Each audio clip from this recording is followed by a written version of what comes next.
देश में साल 1993 में 5 बड़े शहरों में हुए सीरियल ब्लास्ट के मामले में अजमेर टाडा कोर्ट ने गुरुवार को अपना बड़ा फैसला सुनाया है। गुरुवार 29 फरवरी 2024 को आरोपी अब्दुल करीम टुंडा को कोर्ट ने बरी कर दिया। दो आतंकवादी इरफान और हमीदुद्दीन को इसी कोर्ट ने उम्र कैद की सजा सुनाई है। उधर टुंडा के बरी होने के बाद अभियोजन पक्ष के मामले को लेकर सुप्रीम कोर्ट में अपील करेगा। इस दौरान भारी पुलिस बल के बीच तीनों आरोपी टुंडा, इरफान और हमीदुद्दीन को सुबह 11 बजे कड़ी सुरक्षा के बीच अजमेर के टाटा कोर्ट में पेश किया गया। तीनों आरोपी टुंडा, इरफान और हमीदुद्दीन पर 6 दिसंबर 1993 को लखनऊ, कानपुर, हैदराबाद, सूरत और मुंबई की ट्रेनों में सिलसिलेवार बम विस्फोट करने के आरोप थे। 20 साल पहले 28 फरवरी 2004 को टाडा कोर्ट ने मामले में 16 अभियुक्तों को उम्र कैद की सजा सुनाई। बाद में सुप्रीम कोर्ट ने 4 आरोपियों को बरी कर दिया। बाकी की सजा बरकरार रही, जो जयपुर जेल में बंद थे।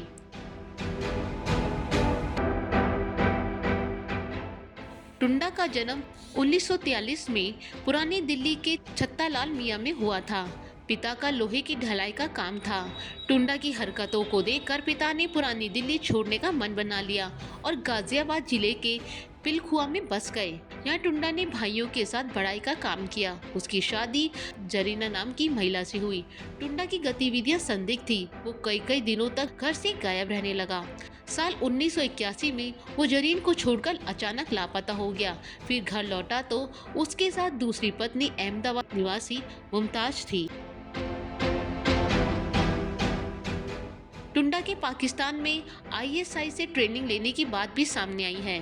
टुंडा के खिलाफ दिल्ली के विभिन्न थानों में 21 और गाजियाबाद में 13 मामलों के अलावा देश के अलग अलग हिस्सों में कई मामले दर्ज हैं। इसके खिलाफ पहला आपराधिक मामला 1956 में चोरी का दर्ज हुआ।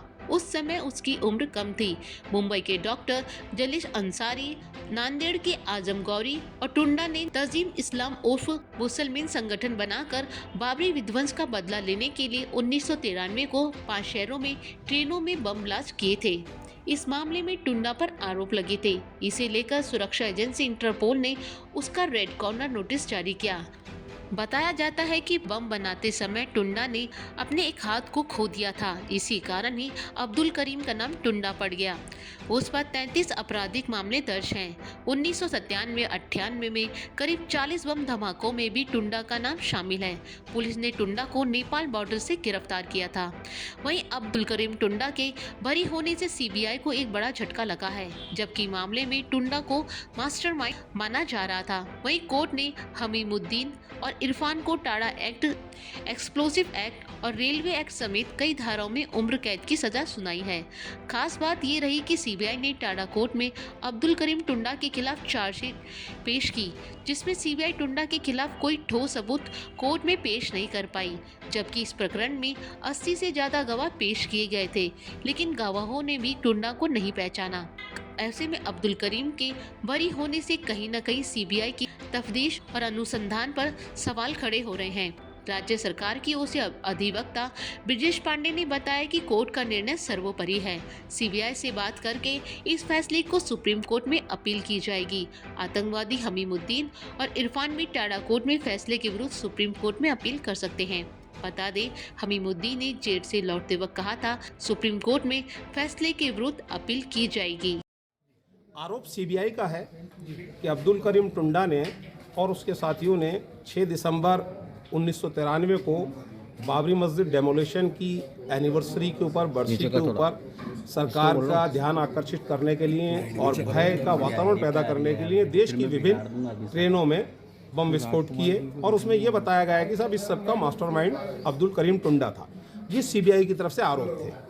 CBI ने प्रत्यक्ष से अब्दुल करीम टुंडा के खिलाफ आज दिनांक तक कोई चार्जशीट पेश नहीं किए। नतीजा चार्जशीट अब्दुल करीम टुंडा के खिलाफ पेश नहीं किया है। जो चार्जशीट में अब्दुल करीम टुंडा का नाम आया है वो उसकी गिरफ्तार होने से पहले अन्य लोगों से पूछताछ के ऊपर थी।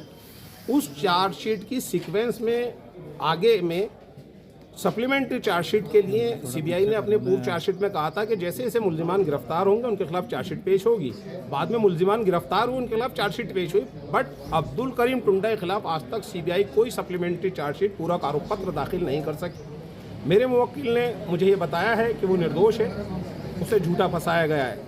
सीबीआई तो हमारी जानकारी के मुताबिक अब्दुल करीम टुंडा का कोई इन्वेस्टिगेशन नोट भी अदालत में पेश नहीं कर पाई।